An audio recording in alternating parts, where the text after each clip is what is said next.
took my Dremel with a cone bit.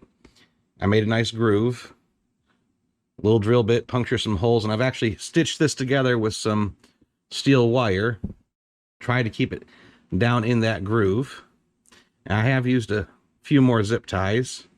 And on the splits that weren't quite as bad, I just used the zip ties. Something I did do this time that I didn't do before was actually put a hole right at the end of the split and rounded it out so it wouldn't continue. I've got it all dressed up. I sanded it down. I went over it with DA with some really heavy grit sandpaper so I'd get kind of a fuzzy texture. That'll help this fiberglass resin to stick a little better. I've cut up some mat. Now, it's important to use mat, not cloth. Cloth is for boat building, mat's for patching holes and making repairs. The oriented strands all over the place is just going to make it stronger. So what I'm going to do is I'm going to get my resin mixed up here in this paper cup. And then I'm going to take and brush on a little bit. I'll lay the mat in place. I've already pre-cut mat for several sections of repair here.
All right,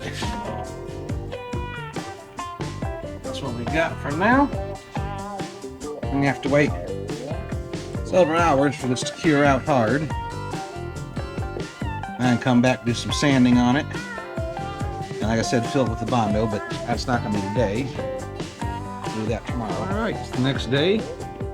Fiberglass and resin is all dried. It's considerably stiffer. As an experiment, yesterday I brushed some of the resin along this front edge here because I had some small minor cracks and dips. And I did that because on my back bumper and several places here on the front bumper, I don't know if you can see them in the video, but there's small hairline cracks in the actual plastic itself. Here's a good example of some. Now those, if you just prime and paint over, will show right back up through the paint. And I was looking for a solution to that. There were some right in here, and it looks like just brushing over it with this resin has filled in the cracks and created a nice thin layer that will not crack back. At least it doesn't seem like it's going to. I could be wrong, but I think I may do this in some other parts on the front and back bumper and see if I can actually prevent those cracks from coming back. So my next step here is I'm going to get this sanded down close to flush. I'm just going to try and knock down the high spots and get it close to the shape it's supposed to be and get rid of all these gobs. And then I have some Bondo fiber, which is Bondo with fiberglass strands in it.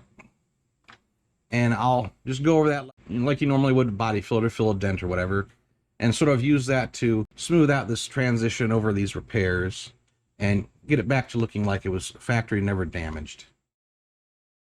All right, I'm not going to show you the process for the whole bumper, but at least this little corner here. So I've got the fiberglass sanded down, the resin. You can see there's still some little spots here that were low when I was doing my sanding.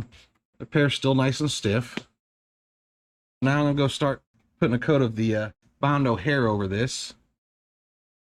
That'll be enough to fill in these little dips and divots and perfect the shape. This is still a little high here, and because of the bending over time, it's a little low in here. And you can tell by how it was sanding, the sander kind of skipped over this little area here in the middle. When I coat this, I'm going to put a real thin coat over top of this whole little area up to about here, and all the way down to this bottom lip edge here, and wrap it around the corner. And that should be enough to get this back into shape and nice and smooth, where you'll never know it was ever even tore. Alright folks, I got the thin layer of the Bondo hair on there. At least as far as I'm going to get repaired in this one batch. I forgot I was going to do this little chip up here, but I forgot about it, so I'll have to catch that on the next time. Now I'm not going to take my cheese grater Bondo file to this, because it is just a really thin coat. I'm going to let it cure out fully hard. And then this top area here, I'm going to probably go over this with the line file. Just to get it nice and rounded and flat. I may go around this edge here and this bottom edge, but the rest of these little grooves here, I'm going to have to hand block that to get this curved the way it's supposed to be. So while this is curing out, like I said, I'm just going to go continue sanding the rest of the fiberglass on the bumper. And then I'll come back after I get this sanded. Alrighty. I finished this corner up. I went over, I sanded down the Bondo hair, and then I was still a little bit low over here, so I added a light skim coat of regular body filler. While I was at it, I caught that little chip up there. You can still see the stitch line here. But you can actually see the metal wire I stitched this back together with. It's very, very sturdy now. I've finished up to about here, so I'm going to go ahead and prime this little corner area here. I'm going to take care of inside where the light and the vent are after I finish all the other repairs of the bumper, because I'll take those out, get those sanded down real good in there. But let's see what it looks like. I may need to put some spotting glazing putty on here. I don't feel any pinholes, but you see where I filled over them with some of the regular Bondo, and there might be some that it fell out of again. So we'll see what we get.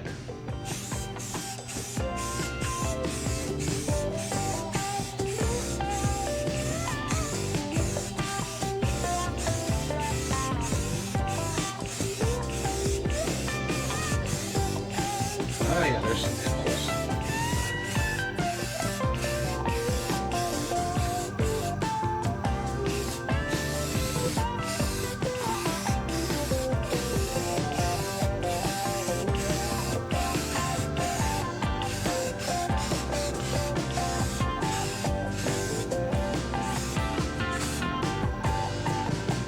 Alright.